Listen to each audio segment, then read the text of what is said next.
Welcome back to Ray's Talk Show. This is your host, Ray Collazo. Thank you so much for joining us.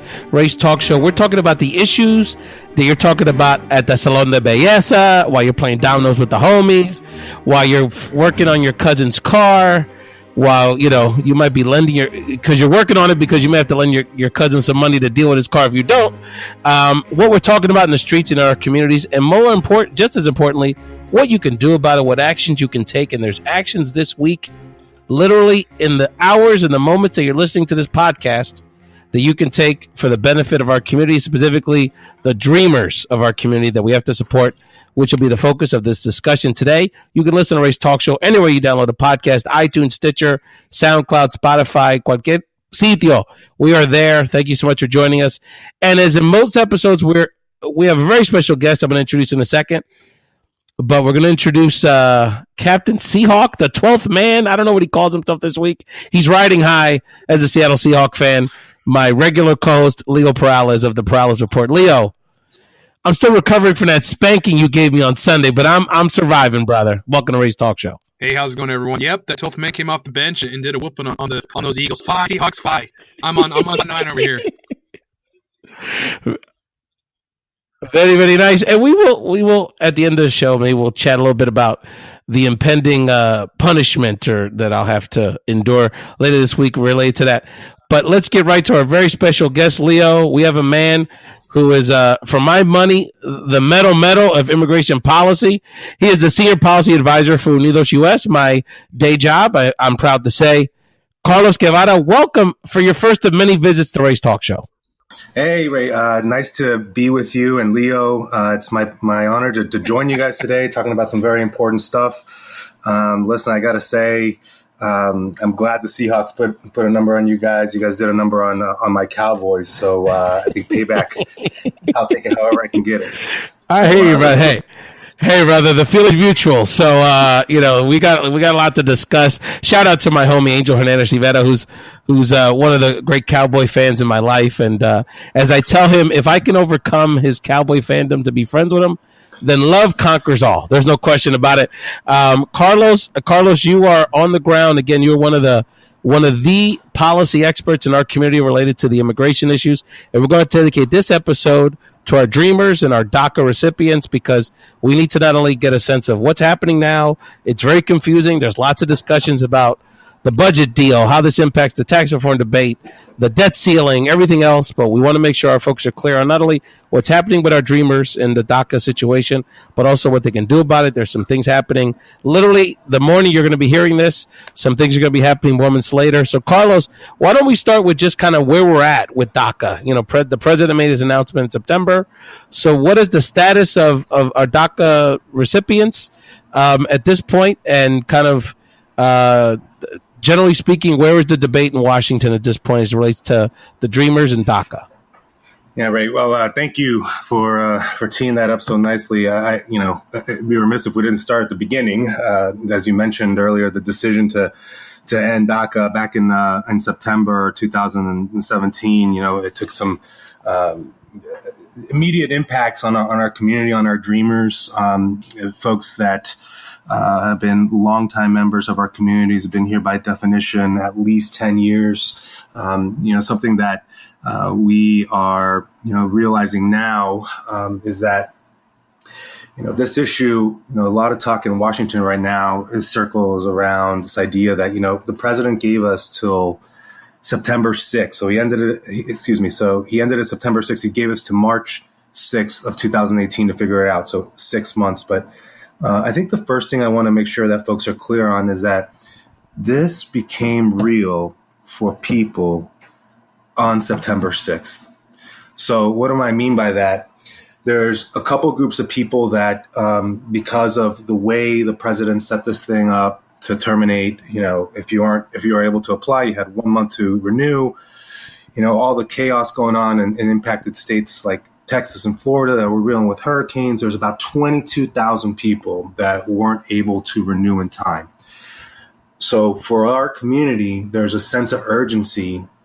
About 122 people beginning back in September 2017 per day are losing protection. So today, Ray, we have about 11,000 people who've already lost protection. So there's this what I want to impress upon your audience here is that one of the big dynamics in DC that's going on as we kind of flash forward to right now is this idea of, well, can this wait until March? Because that's what the president said. We're going to, when our deadline is, or is it something that we need to deal with now? And the Unidos family, myself, others that are passionate about this issue are very clear, as I articulated just a minute ago, that there are people that are suffering now and that we need to get the solution done today. So that's kind of the overall backdrop of where we are. So let's look at, we're at December 6th when the time this airs.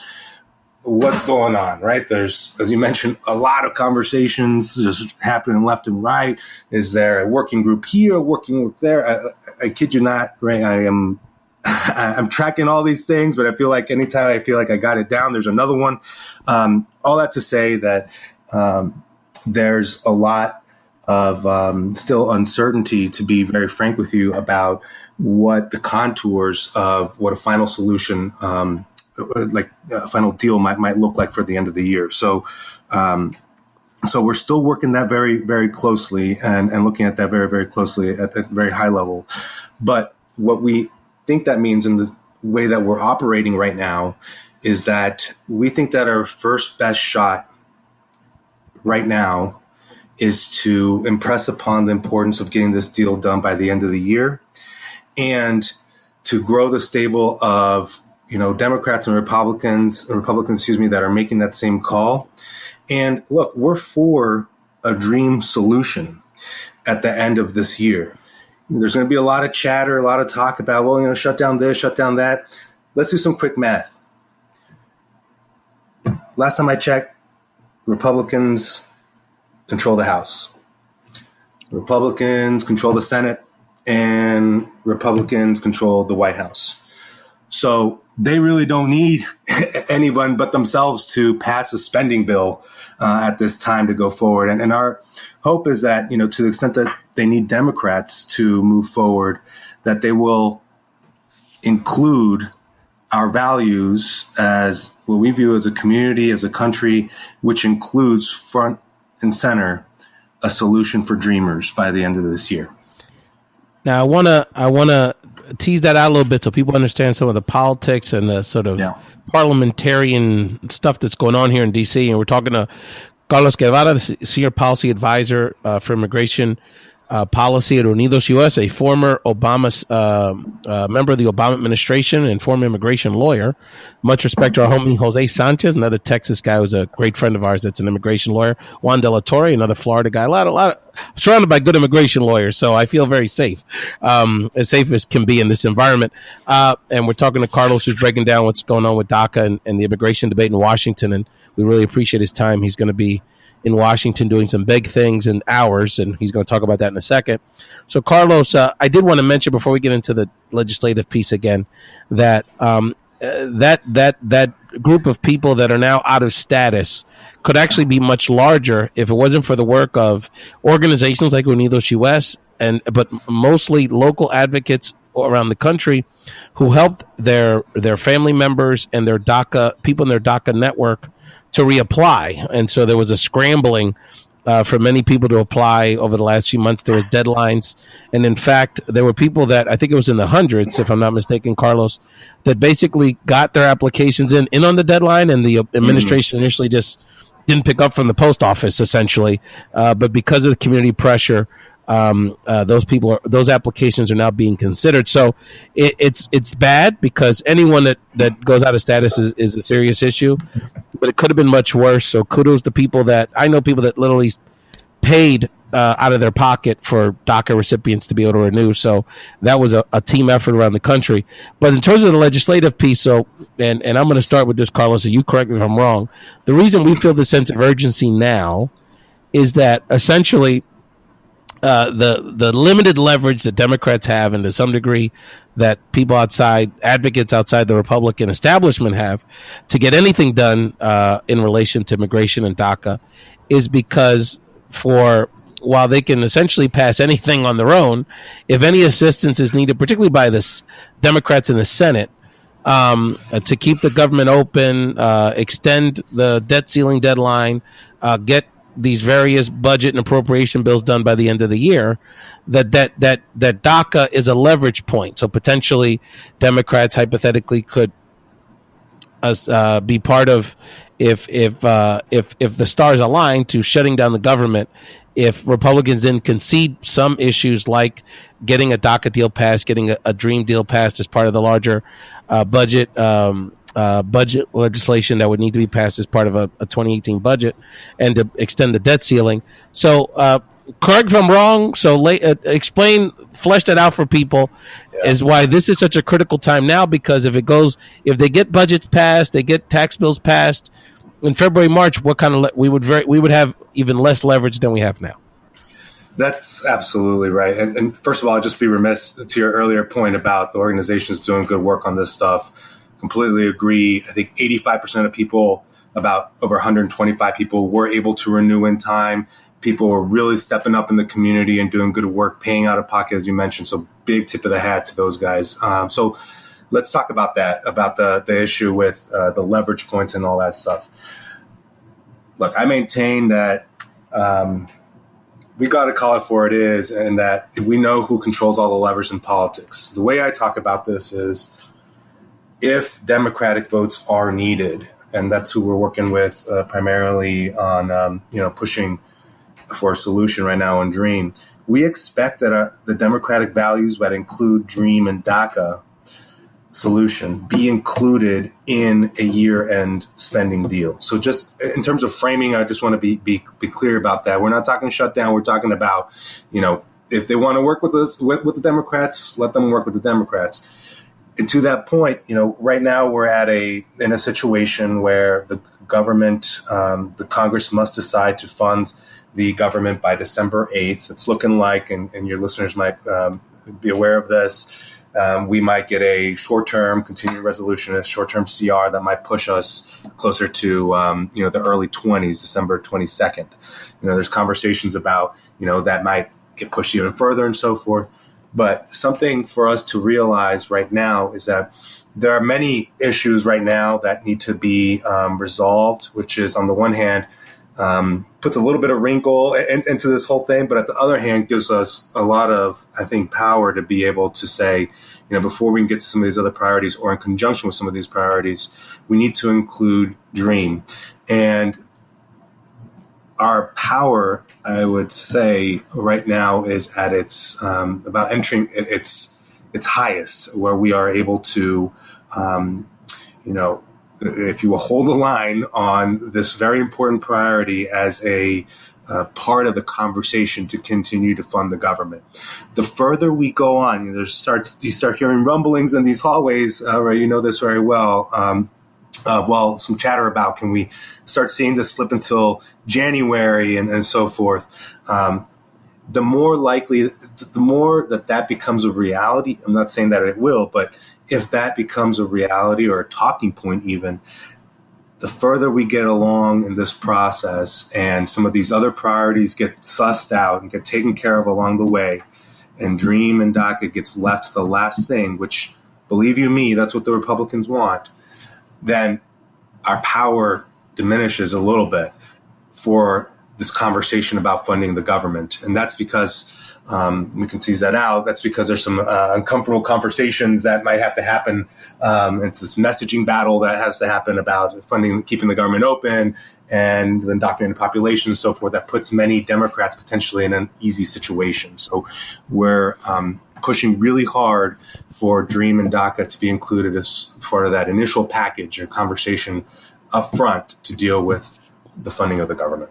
Now, before we bring Leo into this conversation, Leo Perales, and you're listening to Carlos Guevara from UnidosUS, giving us a DACA deep dive, what's going on with the politics of immigration in this country. This is a very, very important conversation, and we want people, after they hear this conversation, we're going to give them some tools and some definite actions they can take, that they need to take this week and every day this week leading up to the Christmas holiday to implore your federal officials to get DACA done either as a clean DREAM Act, which would be preferable. They could vote on it tomorrow if they wanted, but at the very least as part of this larger budget and tax negotiation to keep the federal government open. And we're going to bring Leo into this conversation because he has the perspective, being on the ground in the West Coast and actually having on-the-ground experience dealing with his Republican congressman who actually is trying to be helpful in this debate. But before I get into that very quickly, I want to stress that it's very interesting that the Republicans are having this conversation in Congress and actually passing laws, and they're in the process of conferencing now their various tax bills that they've passed about this need to stimulate the economy. The absolute opposite thing you would want to do to continue to stimulate this economy through small business growth is let DACA lapse, because those DACA folks, DACA recipients who are part of our country, 90% of them are working. The rest of them are going to college full time. We have businesses in places like Phoenix, Arizona, Northern Virginia that are owned and operated by DACA recipients, lucrative businesses that are providing improving the tax base, hiring people of all statuses for their businesses. So we're talking about hundreds of billions of dollars that'd be lost in gross GDP if these young Americans were formally taken out of our economy. So I just wanted to stress to the people listening to this that may be in different parts of this debate to see the inconsistency of any Republican that says that they want to pull DACA recipients out of our formal economy when they're talking about economic growth. So that's an element of this that you need to be aware of as you're talking to your business people in your community and talking to maybe your more conservative legislatures in your local community. But Leo, you're on the ground. You have a lot of experience engaging. You're a member of Congress in this discussion, and I think bringing that local perspective, and I know you have a few questions for Carlos, is very important as we have this conversation.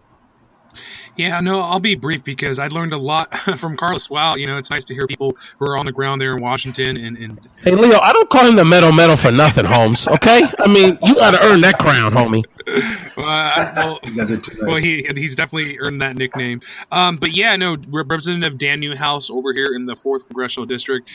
Just to give you guys some background, he hasn't always been, this open to immigration reform or this DACA fix. Initially, when he first got into office here, he actually voted on a Homeland Security appropriations bill. It was like his 5th vote in the House, and he voted to repeal DACA.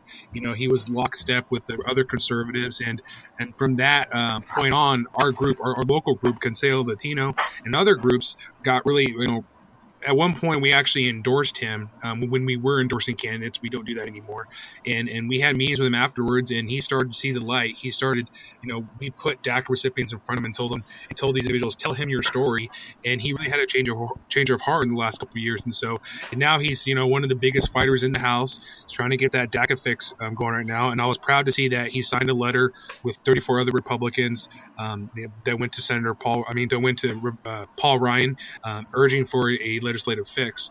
But yeah, no, I mean, over here in Washington State, we have over 18,000 Dreamers, DACA recipients here, and actually even here locally where I live, I've mentioned this on the program before, we have almost 2,000 DACA recipients here in the Tri-Cities area. A lot of people don't realize that. I mean, 2,000, that's a lot of individuals. They're our neighbors, they're the ones cashing out our groceries at the store. I mean, they're working on our cars. I mean, they're nurses. I mean, they're everywhere.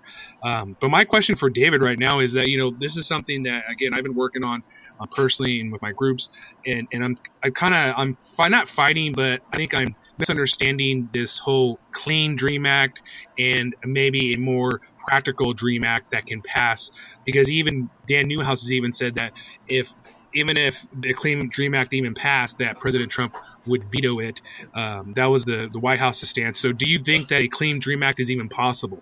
Well, that's a good question, and one that we've been,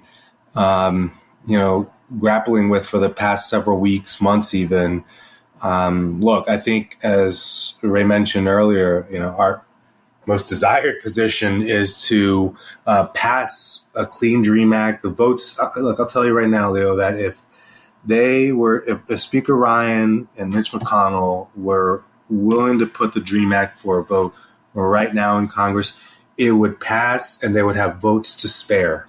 I think that's not the question. I think there's other, political considerations as well. We talked about who controls the levers in Congress. The House, the Senate, and the White House are controlled by one party right now. So, the president has kind of been clear from the beginning. And there was a meeting shortly after the decision to end DACA at the beginning of September that he had with congressional leadership where, it was leaked, or I shouldn't say, it was one of those leaks that wasn't really a leak, it was kind of one of those things that was intended to get out. But, that the contours of any potential deal might include a DACA fix that would in substance be close to the DREAM Act. So I guess DREAM Act in substance, maybe not necessarily a name, and then some border security measures. And kind of the way I think some groups are starting to appreciate this issue is like, look, we're going to hold the president and the leadership to their word and their understanding they had in September, and understanding the dynamics in Washington that probably some semblance of border security issues may need to be included in kind of a year-end deal for this DACA piece of it. I mean, again, ideally, we all want a clean DREAM Act, but we have to be mindful of the dynamics. Now, what gets problematic, and your audience should understand this, and the Unidos team wrote actually an op-ed on the publication called The Hill, which is read widely by a lot of members of Congress, is, maybe about a month after they had that good meeting, the president starts issuing these principles, right? As a result, I want more than just border stuff. I want, changes to the legal immigration system, and I want beefed up interior enforcement, and I want XYZ, and so forth. And that, what we call Christmas treeing approach, I think we see it for what it is. We see it as a tactic, just like even these panels that were these working groups that have been in panel, as a way to, frankly, delay a process and kind of muddy the waters anymore. My hope is that, as people start to understand the urgency of this issue and you start seeing members maybe not necessarily talk about Clean Dream Act necessarily, but certainly the need to act by the end of the year on a dreamer fix. I think that my hope is that the cooler heads will prevail and that we can get to a common sense kind of bargain, if you will, that for us as a community should not include draconian enforcement measures that hurt the rest of our community. You hear this from dreamers time and time again, and I wholeheartedly agree. We don't want a dream fix if that means that they're going to beef up more money to go after our parents. And that's common sense from their perspective, from our community's perspective. So that's the type of contours that we're trying to kind of suss out right now in the weeks ahead. What's going to be part of that conversation. But I do think that more likely than not, we will see some sort of conversation that includes some border security measures. I got a couple other questions, if that's okay. My other question is, what have you heard with in regards to the relationship between the White House and I guess Chuck and Nancy at this point, Representative Pelosi and Mr. Schumer, because it seemed like they had almost a deal a few months ago and that kind of fell apart. And I want to tie that into the leveraging of a government shutdown. Do you think a government shutdown is the best leverage the Democrats can use right now? Well, that's... I shut it down. Look, shut it down. I'm on my own personal capacity on this podcast. So as far as I'm concerned, these Democrats got to show a spine for once in their lives. So that, you're not going to do it now when, but anyway. I think we got to call. I think we got to call them out on this stuff. You start seeing this on the news, right? It's like Trump's already saying, "Oh, I will blame the Democrats for any possible shutdown." Mitch McConnell, Ryan saying similar things. But I think there's some point. I've said it now, this will be the third time, but, we need to remember who controls all the levers. And if they want to go and work the Freedom Caucus guys, the fiscal hawks, to put together a deal, and if they can do that, more power to them. I just maintain at the end of the day, they're going to need Democrats to help them out to keep the government open. And that's where we want to be positioned so that they understand that one of our key values is finding a solution for these kids and now. And bringing it back to an original point that you made in your first question, one of the reasons why I've been working and some of our partners have been working with the Representative Newhouses of the world, Representative Taylors, and 34 others who signed on to this letter to show the leadership of that party that, hey, there's some well-intentioned Republican moderates that they don't agree with this idea of holding the Dreamers hostage, that they also want a solution. And that's kind of where some of the legislative strategy comes in terms of building that base of support. And it's not all strategy and we're trying to get all fancy and cute and stuff like that. This is what these members genuinely believe, and we need to continue to make sure that we help them tell these stories by what you're saying, Leo. Go into the districts, and whether it be DACA, TPS, whatever the case may be, putting that human touch to them. And so I mean, I probably didn't answer the question in the most satisfactory way, but I do think that, look, if more power to them, if they can do this on their own, they haven't shown it yet. I don't think they'll be able to show it now. If that means that they need Democrats, they need to work with them in good faith and include some of their priorities, and that one of those is a dreamer fix. I have another. My other question was the continuing resolution. Now, I was looking at some numbers, and it looks like they need to have at least 218 votes yes in the House, but over in the Senate, if they want to pass another continuing resolution, that they actually need to work with Democrats. They need about 8 votes in order to provide a kind of a stopgap measure for at least a week or two. Do you think Democrats should kind of? I mean, I understand. I don't want to see the government shut down. No one wants to. I know Ray wants to see the government shut down. But like you said, I want to see leadership, brother. Let me be clear. I'm not here the one that's pushing chaos in this country. I just want to see leadership, brother. And we got to stand for these young people. So I guess my last question I had was, what can we do as local activists, people out there who have friends and family who are DACA recipients? What are the 1 or 2, 3 or 3 things that they can do that can make an impact in these last couple of weeks? I'm really glad you asked that question. Look, there's a series of events that our organization is a part of or leading on, and I'll touch on some of those right now. But I want to be clear. I think the most important thing, and I saw this the other day, we had a meeting with a member where we brought a dreamer to the conversation, and it just takes a different tone. It's maybe an aha moment or just another moment of humanity. And I think there's no substitute for the stories, frankly. So if there are folks that are listening to us today, whether in Washington State, up in Pennsylvania, my home state of Texas, I think the best thing that you can do, and look, we've all said, and sometimes we're guilty of this as Latinos, I don't want to generalize, but sometimes we say, hey, mañana.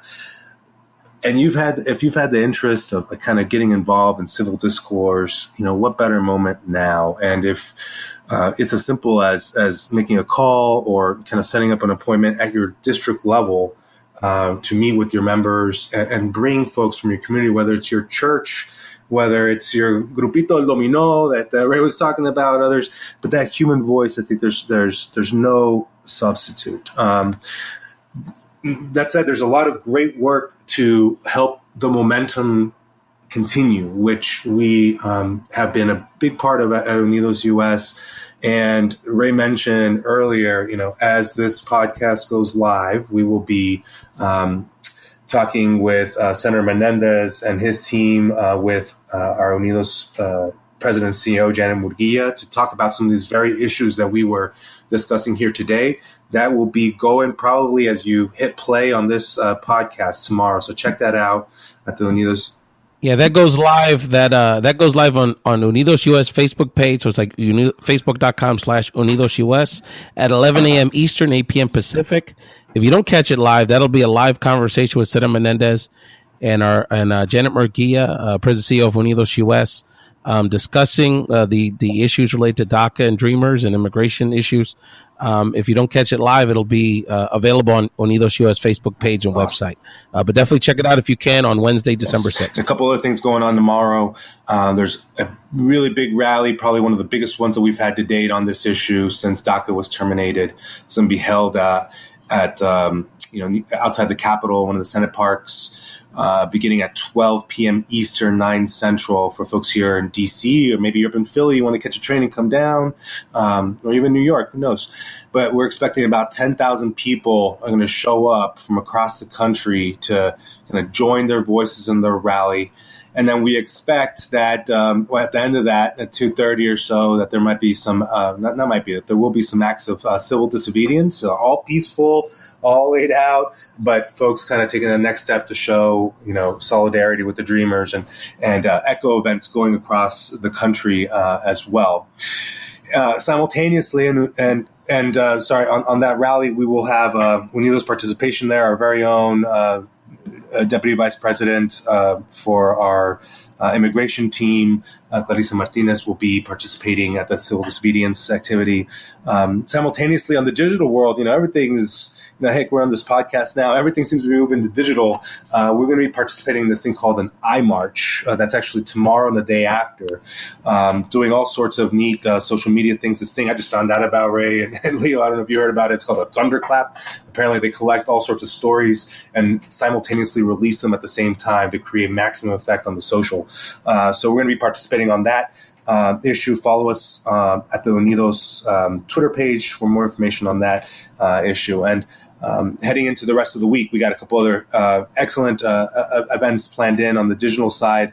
The Unidos family is going to be having some explainer videos talking about what's going on and really lifting up the voices of Dreamers, not only with DC, but in our robust 300 member strong affiliate network from Memphis, Tennessee to Phoenix, Arizona to Miami, Florida, to all across the country, telling the stories of Dreamers and why we need to get a solution done by the end of this year.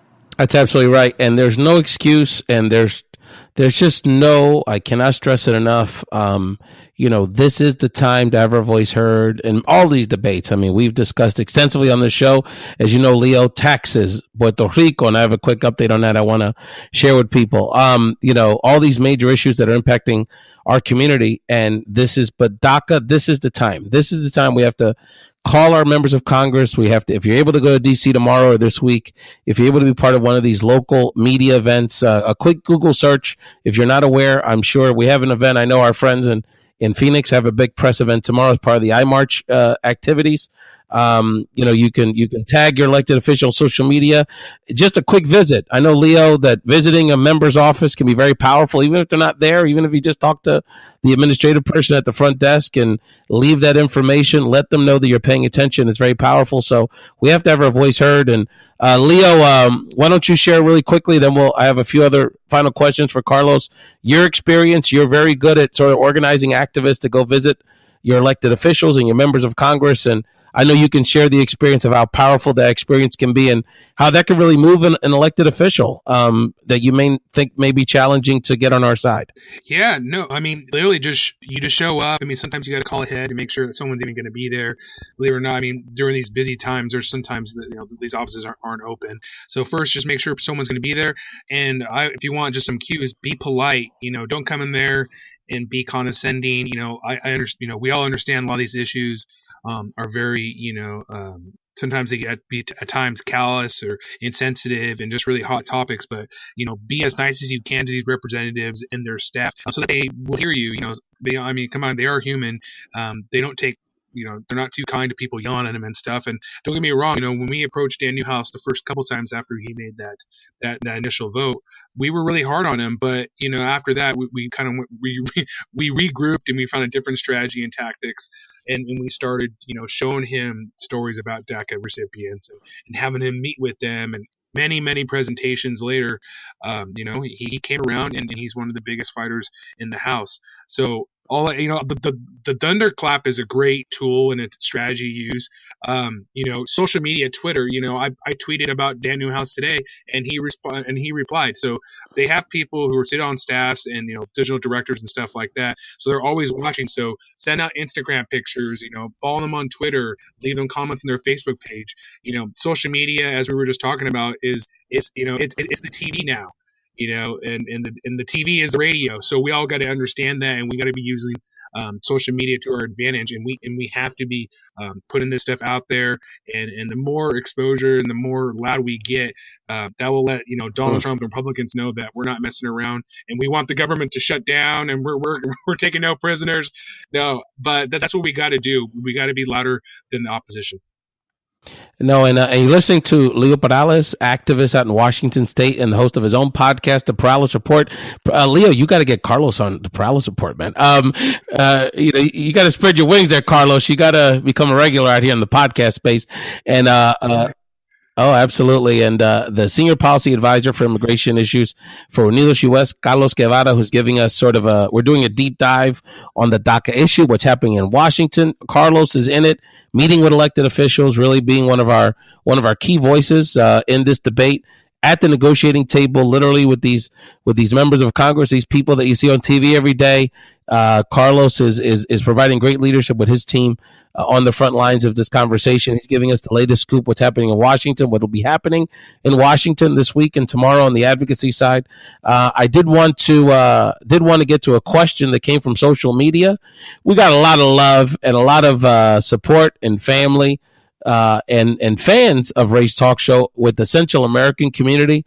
Our Hondureños, Nicaragüenses, El Salvadoreños are on the front lines of this debate as well. Another area of immigration issues and policy. So Patricia Campos, one of our fantastic Salvadoran American activists from New Jersey, wanted to ask Carlos if you could please provide an update on what's happening with TPS and what are some of the politics there and how we can raise our voice in that very important portion of immigration advocacy. I appreciate the question. I just briefly, there's a group of folks. We talk a lot about the 800,000 or so dreamers that are at risk beginning March 6th, largely. I mean, we talked about how some are already losing their protections, losing those protections. But there's another group of folks to the tune of about 320 or so individuals with what is called temporary protected status. So combined 1.1 million, just so your audience understands, folks who have some sort of documentation. They're not undocumented. They maybe have a temporary status, if you will, but documentation that this administration is proposing to take from documented land to undocumented. That's never happened in our country's history before. The 300,000 or so folks on TPS, are people who have been in this country largely from El Salvador, Honduras, and Haiti for over 10 years. In the case of the Salvadoreños, we're talking about people who've been on TPS, temporary protected status, for at least 17 years. And what is that? I just want folks to appreciate this, because I don't think I know anyone who's gone through so much vetting. Every 18 months or so, these folks from our community, Salvador, Honduras, have to submit or have been submitting to criminal background checks, application processes, the stress of having to fill out applications, submit it on time, the stress of are they going to renew, are they not going to renew, and are the most, I would submit to you, the most vetted immigrants, and forget immigrants, I think people that we have in this country right now. They are the definition of non-security threats. Well, beginning in November 6th, we started to see a decision for our Hondureños who have TPS status. Again, these Hondureños have been here for over 15 years on TPS status, which kind of began a series of dominoes. So the decision there, what we learned from, what's going on at the Department of Homeland Security, who is the agency in charge of deciding whether or not they're going to extend that temporary protected status or deny it. They essentially said, we can't decide. And that reason why they couldn't decide is because they were in a point of which they were deciding on their new secretary, because they had an acting secretary at the time. So the acting secretary essentially punted until we got the new secretary. So what that did was that it automatically extended protections for people for 6 months, but we're back in a situation for the Hondureños in May where we are, seeing is this administration going to extend or not. In the meantime, over Thanksgiving, or the day immediately before Thanksgiving holiday, the administration took the cruel decision to terminate protection for 50,000 Haitians. And I failed to mention there are 57,000 people from Honduras with TPS protections right now. But for the Haitians, they decided to terminate after 18-month period. So they gave them an 18-month runway to get their stuff ready to go and go home. And we are very concerned for that community. And then the biggest population that we are tracking right now, people need to make sure that they're tracking the state, January 8th, is for our Salvadoreños with TPS. Again, we've been here for almost 17 years in lawful status, to the tune of almost 200,000 people.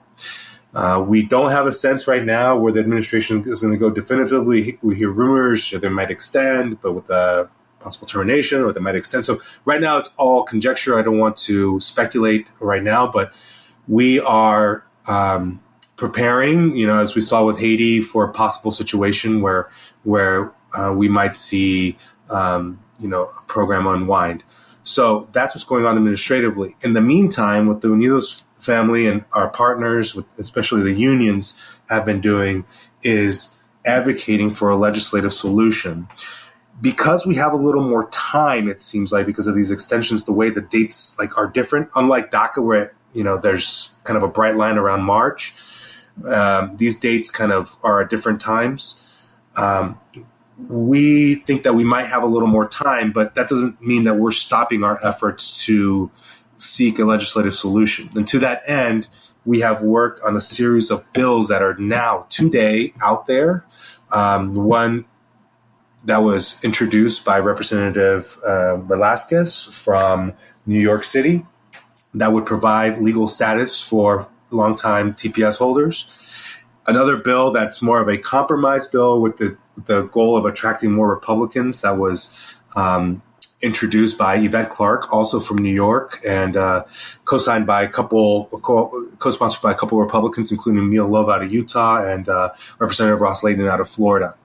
And on the Senate side, we have a bill that's been dropped by Senator Van Hollen that I think does similar work to make sure that folks have protections. So our collective jobs is to make sure that we are including the discussion about TPS in our conversations as we talk about DACA and otherwise.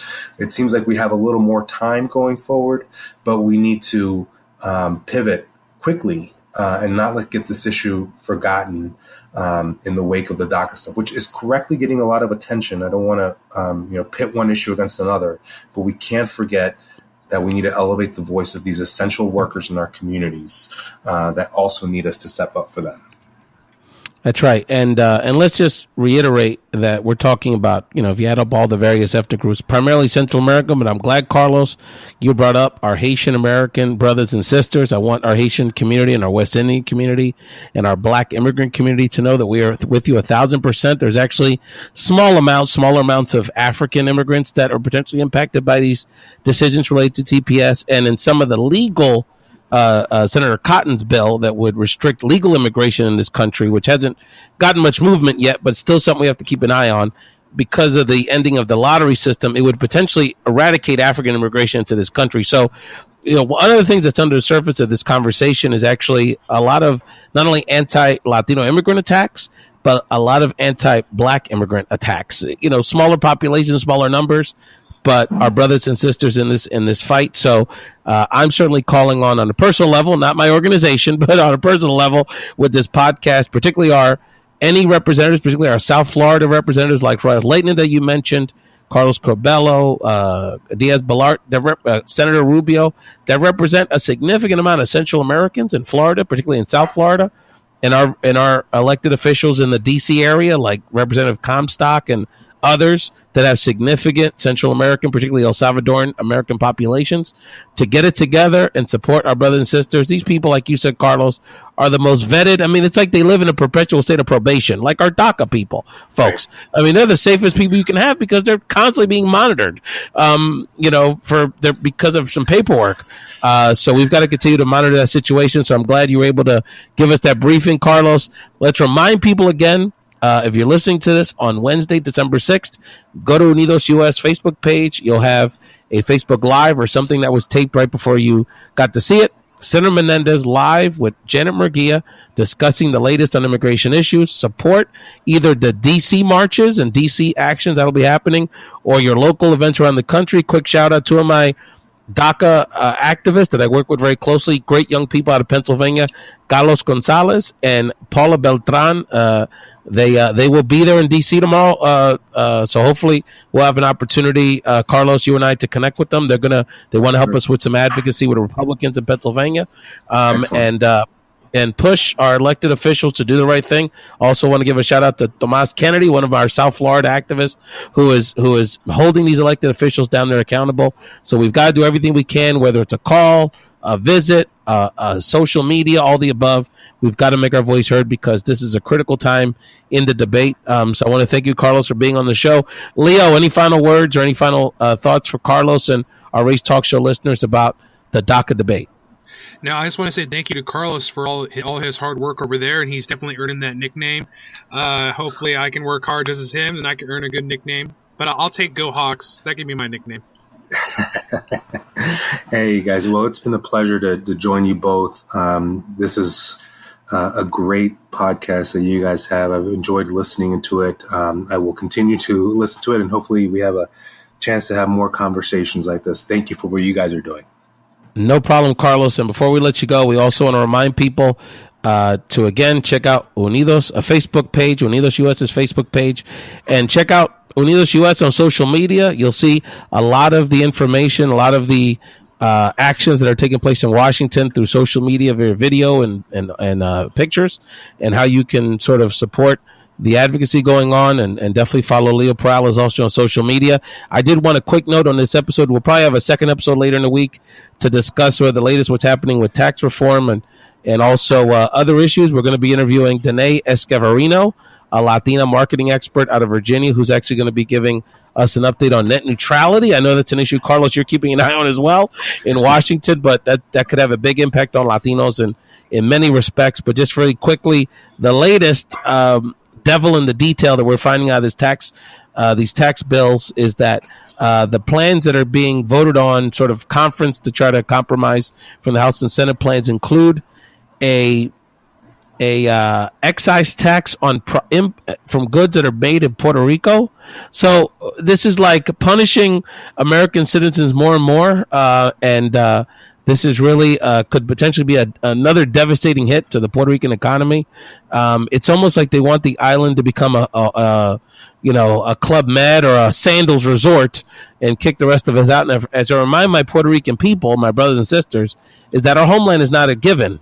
Think about the Hmong community and the Kurds, the Gypsies. There's other ethnic groups in the world that don't have their homeland anymore. So we're literally fighting for our island as day to day. So if you have, again, as you make these calls to your elected officials, please tell them to do what they can to get that harmful clause out of the Senate and House tax plans, as well as many clauses. We've got many issues with that plan. But again, remind people, Leo, where they can find you on social media. Yes, you can find me on YouTube, Facebook, Twitter, SoundCloud, and Instagram. Just type in the Perales Report. I come right up. Lots of good stuff. Look at all these issues that we talked about today. I mean, there's just so much to talk about. So go to those media. That's right. And Carlos, are you on Twitter or anything, or are we just following you through UnidosUS? I know there's going to be people that are going to continue this conversation with you.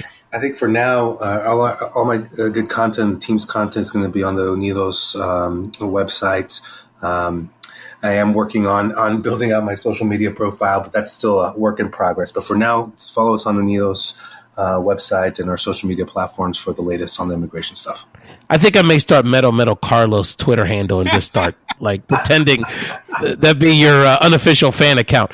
Carlos, thank you, brother. Again, you can follow Carlos at UnidosUS.org and UnidosUS on social media. We'll get his personal brand riled up here in a minute. Thank you so much for listening to Ray's Talk Show. Again, follow us anywhere you can download a podcast.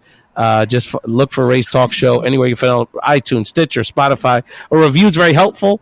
You can follow us at Ray's Podcast on social media.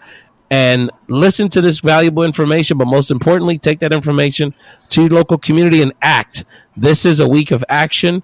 This is a time. I posted a picture that I took a few years ago with Mayor Carmen Yulín, the mayor of San Juan, who's become really one of the icons of the Latino resistance movement in this country. And I reminded people that, 3 months ago, she was still an incredible leader. She just wasn't someone that most of us knew.